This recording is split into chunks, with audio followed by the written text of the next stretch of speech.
Well, good morning and welcome to the Salisbury Engineering General and Electric presentation. This will be covering courses that will become available in September 2021, and we'll have a brief overview of engineering courses that are currently running this academic year as well. So it's a very exciting time. We have a multitude of different assets and facilities which are being generated and evolved at the Salisbury campus.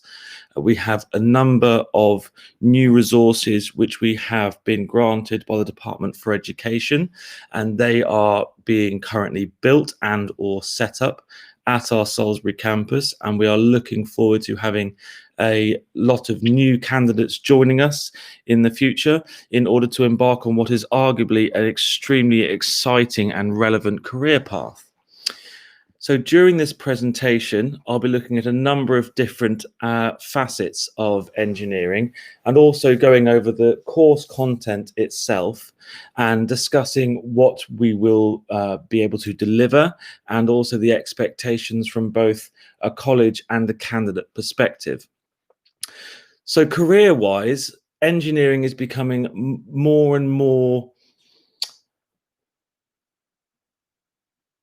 exciting, and it's coming to the forefront of everything that we're doing. So, for example, with the recent outbreak of COVID globally, a lot of engineering has come to the forefront in that we have our new track and trace apps, communication technology, all of this sort of stuff becomes more and more prevalent. And although they are very exciting and challenging careers, more often than not, these careers are extremely well paid. They involve a lot of problem solving and creating innovative ways of dealing with situations. And this COVID outbreak is an extremely recent example of that. We do deliver both hands-on and theoretical aspects in all of our courses. The hands-on aspects include being able to design using CAD, computer-aided design drawings, and coming up with new and exciting ideas and products. We always think of ways to improve existing products as well. So have you got a product in your life or know of a product which you were thinking of having, but it doesn't do everything that you want it to do? Maybe engineering is the path for you.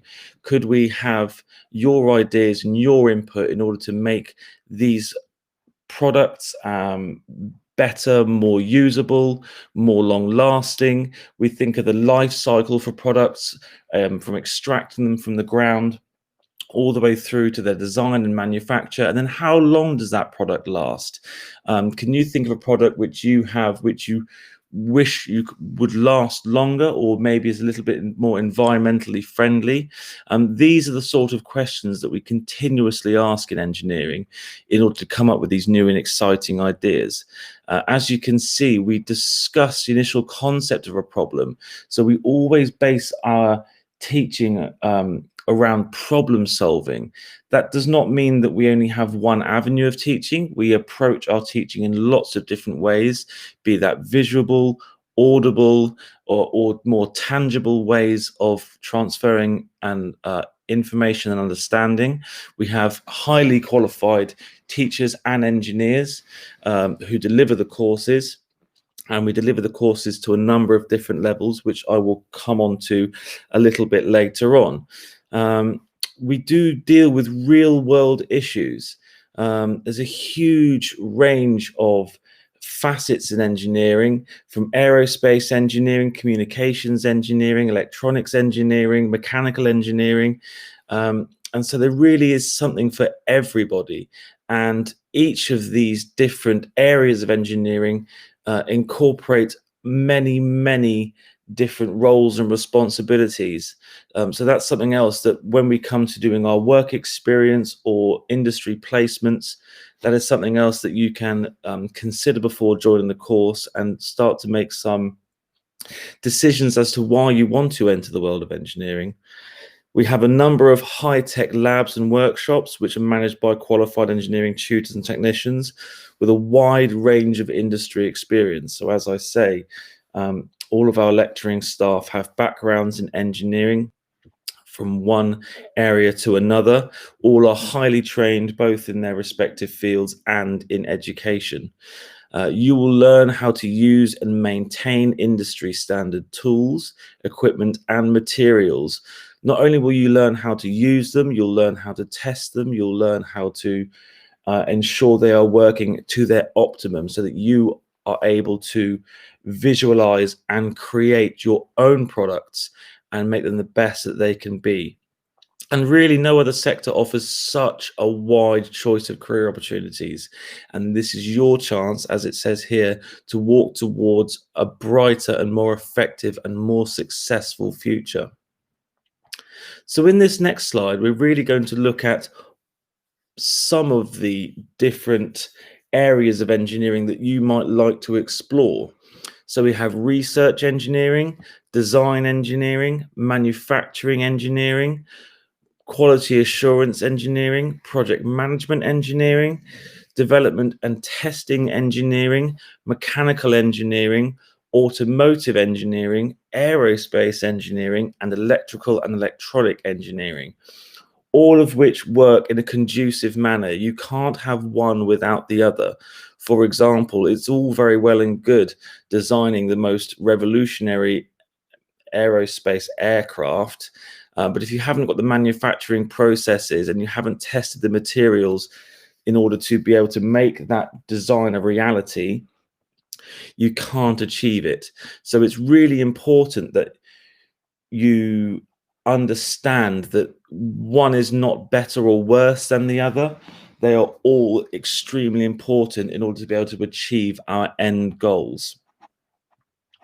The only part of this diagram, if you like, which takes very specific qualifications to enter, is aerospace engineering. It's absolutely achievable through the courses that we deliver, but they would be a starting platform for you. And I'll go through the courses that we deliver in a couple of slides' time.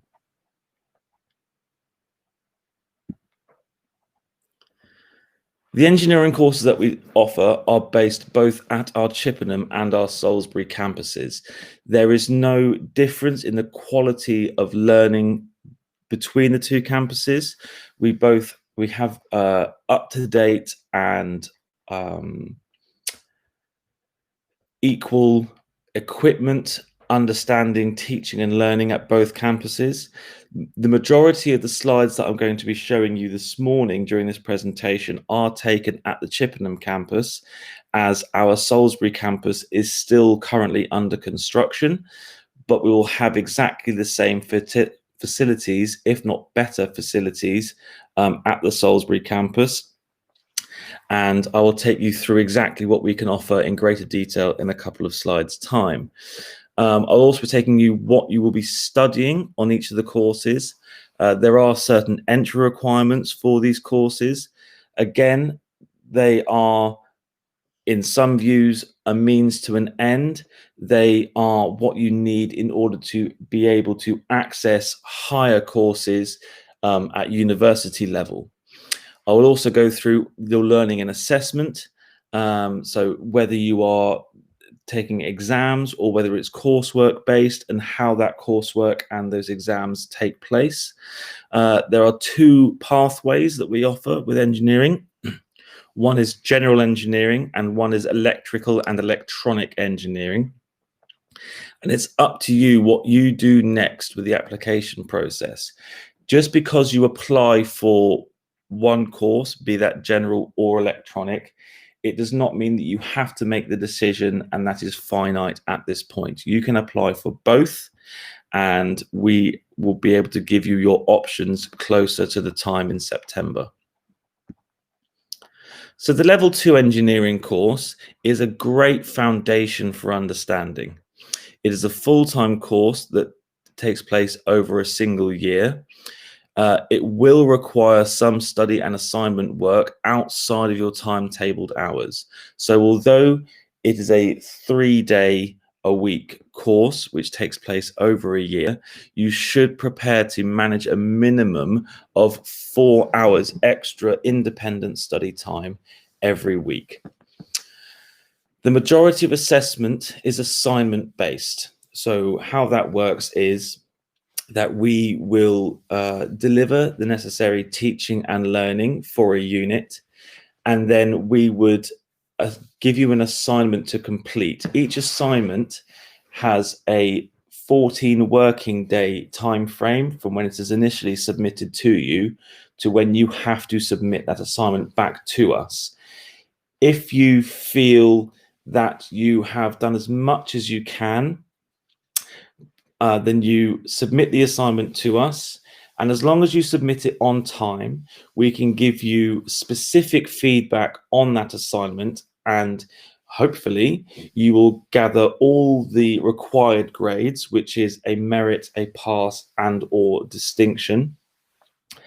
If you are unable to gather all of those stages of accomplishment, then we would give you your assignment back, as I say, with meaningful feedback, and you would be given a second opportunity to evaluate and improve that assignment so that you're able to gain all the grades that you desire. As I said, the attendance at college is 3 days per week, and this also includes English and, most importantly, maths. There is a certain level of maths that you will be required to have previously achieved before you can join an engineering course, as it is quite heavily maths based. The reason that we require certain levels of English is due to the level of vocabulary used and the vocabulary learned as well during the course. There's lots of technical terminology that you'll be required to understand and utilize accurately, and so a certain level of English is required in order to take part in the course. And also some level 2 students do take part in industry placement, although at level 2 it is not a specific requirement. My argument personally is that any exposure to industry is always extremely helpful. It enables you to gather a much broader and in-depth understanding of what you will be doing in the world of work once you have achieved your qualifications. And it also gives you some great feedback. Maybe there are some preconceived ideas of what your career will be like once you enter the world of work. And a lot of the time, industry placements answer a lot of those questions very, very quickly and very, very accurately. So a breakdown of the level 2 course. We have compulsory units, which is the engineering world, investigating an engineering product, health and safety, and vehicle engines and machining techniques. You will cover each of these topics during your 1-year course. They may be delivered by more than one lecturer. So, for example, this year I am delivering the engineering world, health and safety, and interpreting and using engineering information, as well as vehicle engines. The engineering world and the interpreting and using of engineering information are externally assessed. What this means is that you will sit an exam at a designated time during the year. However, there are not many externally assessed topics during engineering. The vast majority of assessment does take place in-house. If I go into a couple of units in slightly more detail, one of which is engineering world. So you would take the opportunity during those sessions to really explore everything that goes on in the world of engineering. We will look at each sector of engineering in quite a lot of detail. We will explore the roles and responsibilities of people working within those sectors of engineering, and even look at the types of jobs that they would be expected to be able to complete, the tools and equipment that they would use, and the theoretical understanding that they would need to have in order to be able to do that job accurately. As it says at the bottom here, there are opportunities for work experience. That is something that we can assist you in finding. I would again always emphasize the benefits of work experience and or industry placement. This year, for example, we're expecting our level 2 engineering students to complete a minimum of 30 hours of work experience. Now, there's a couple of ways of achieving that. One of which is that you could book a half day or a day per week for a number of weeks outside of your college time and complete your work experience hours that way. Or another way of doing it is that if you found yourself an industry relevant placement and you came to myself, for example, and said, look, I found this industry placement and I'd really like to take the opportunity to complete a week of work with them. May I be excused from my lessons for 1 week?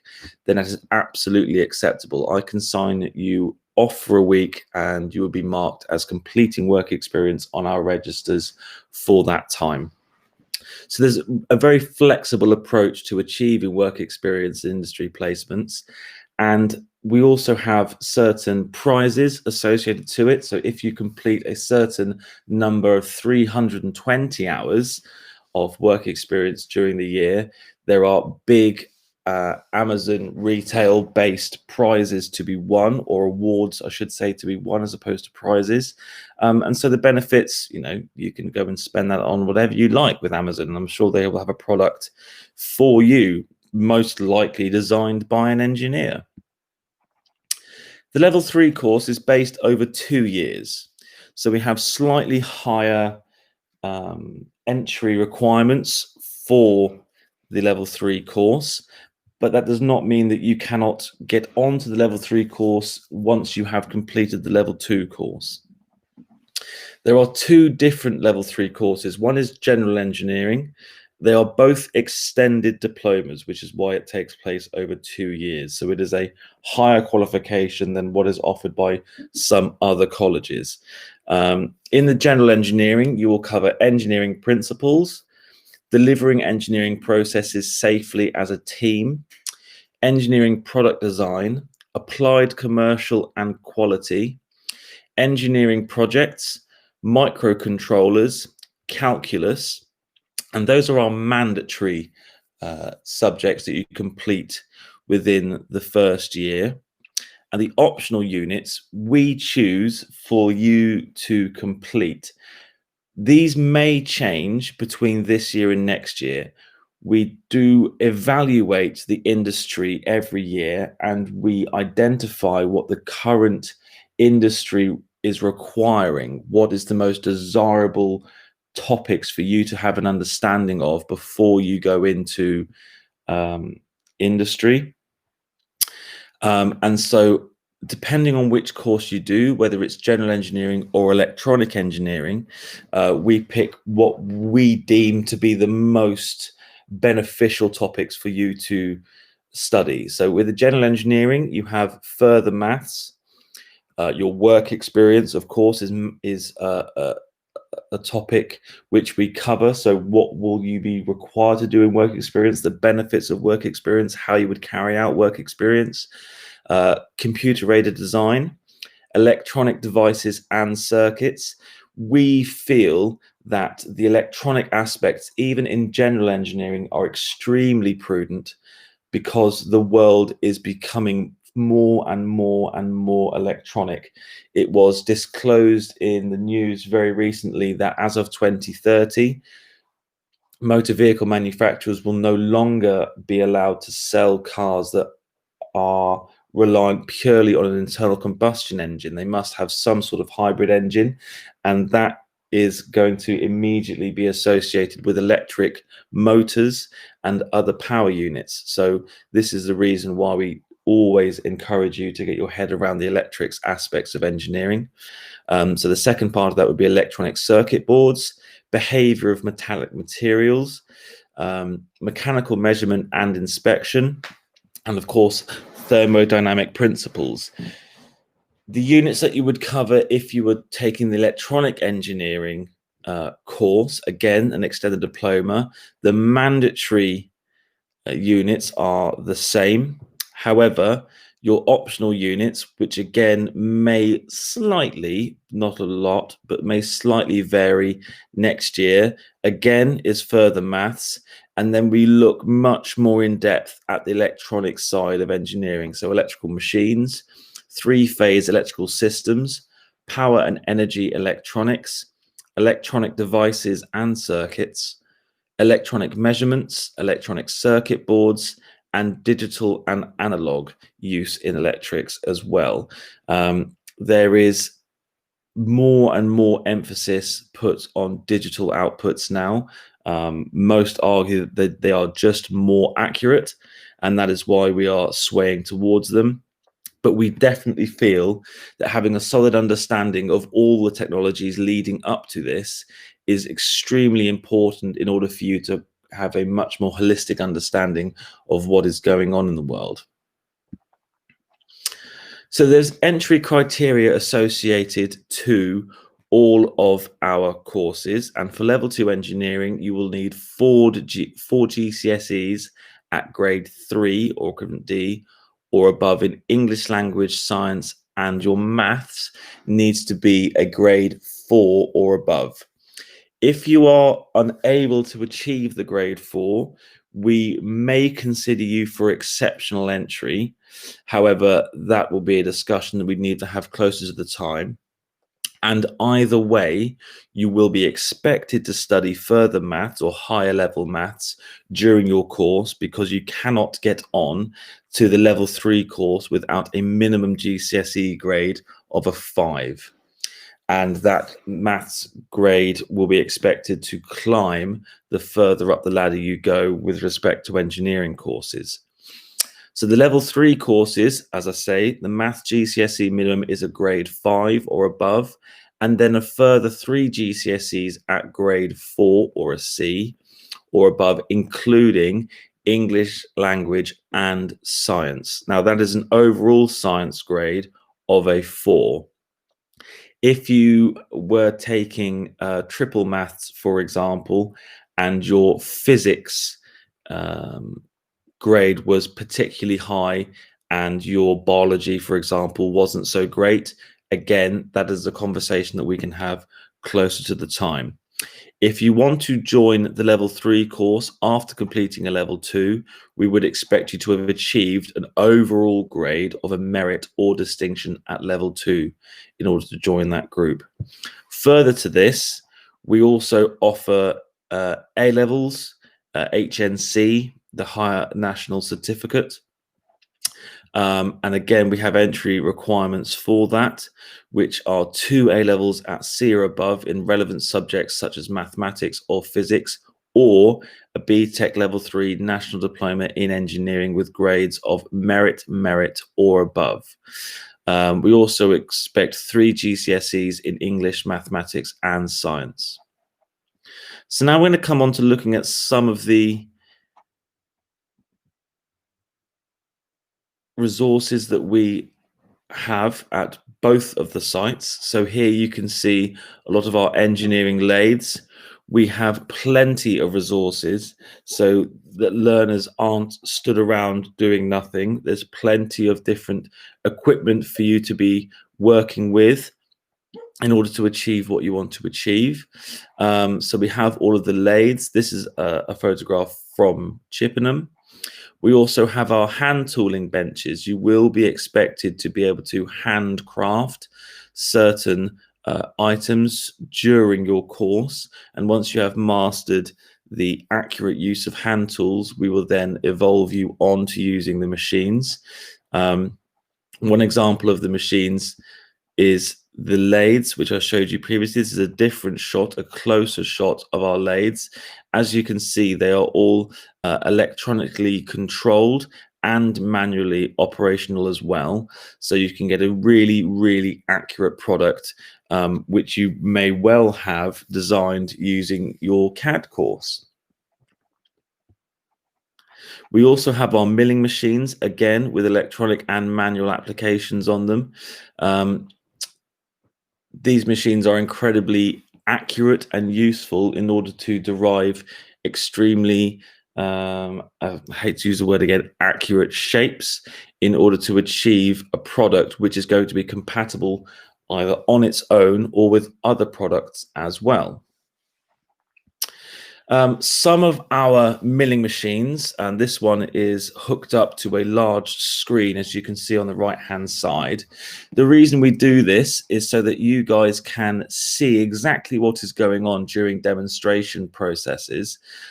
It's much easier for us to project the image onto a large screen so everyone can see, as opposed to you all having to crowd around and look through shields and visors and all of that sort of thing. It's a much easier way for us to show you exactly what is going on during a digital format. And finally, we're going to have a look at some of the products that our learners have created over the last year. These were created using 3D printers, lathes and milling machines, hand tools. They're all extremely accurate.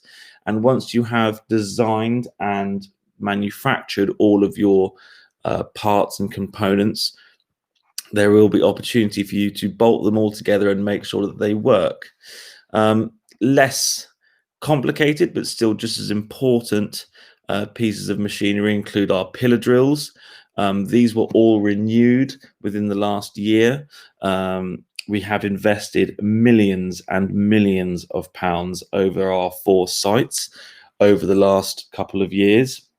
And there is further money being invested in order to give our learners the best possible learning experience while they are with us.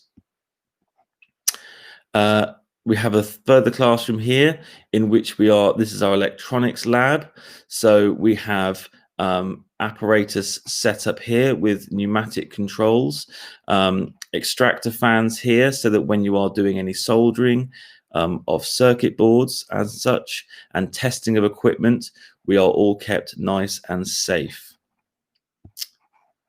So this is our logic testing setup.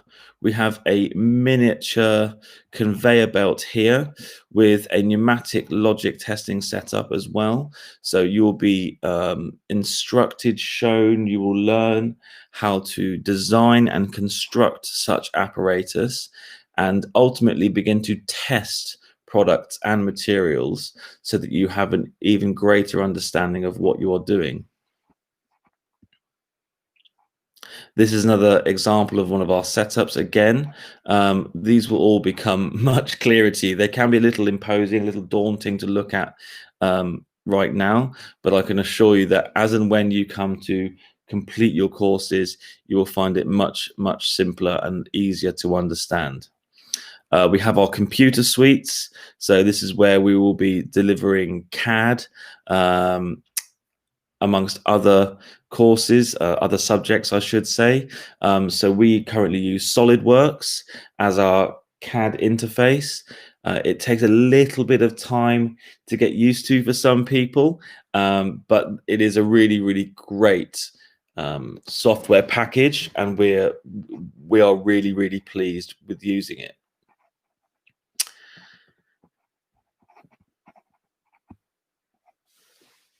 Finally, just wanted to say a few more bits. So a really high percentage of engineering students who are apprentices manage to get a really solid education, a really solid understanding in order to go into their own industries and have a really challenging but prosperous career.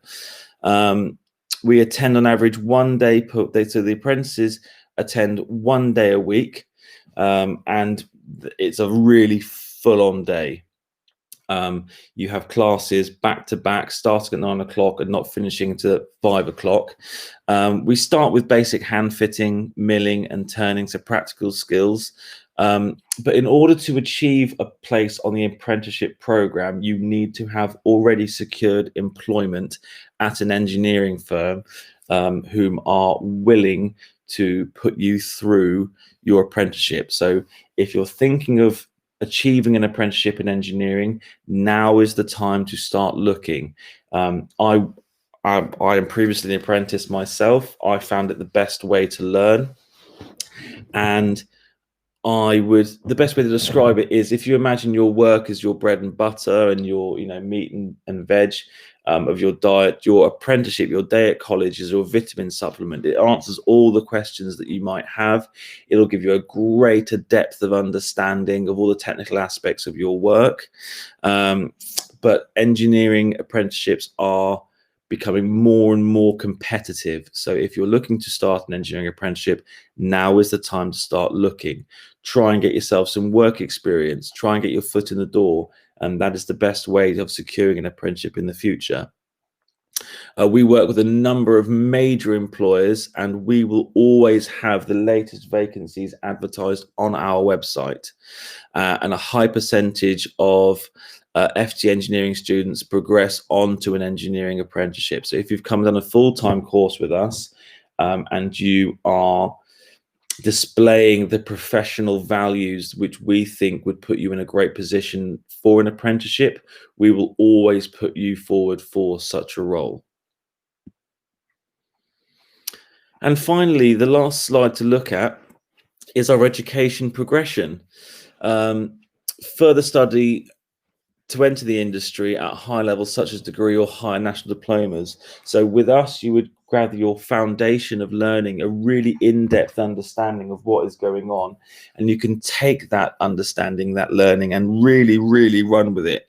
And at that point, it is up to you to choose what sort of engineering you want to specialize in: automotive technology, aerospace, electrical, electronic, which, contrary to popular belief, are two very different things.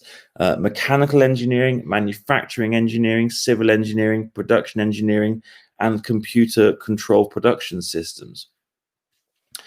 Really, engineering, and I know that I'm biased, is a great career to get into. There are so many different opportunities for you to explore. And it's a very long-term career as well. It's not sort of one of these flash in the pan, that was great fun, but I'm bored of it now, let's move on. Because engineering and technology is continuously evolving and continuously pushing the boundaries of what we know and understand. It is a career path that you will never get bored with, because there is a constant learning curve.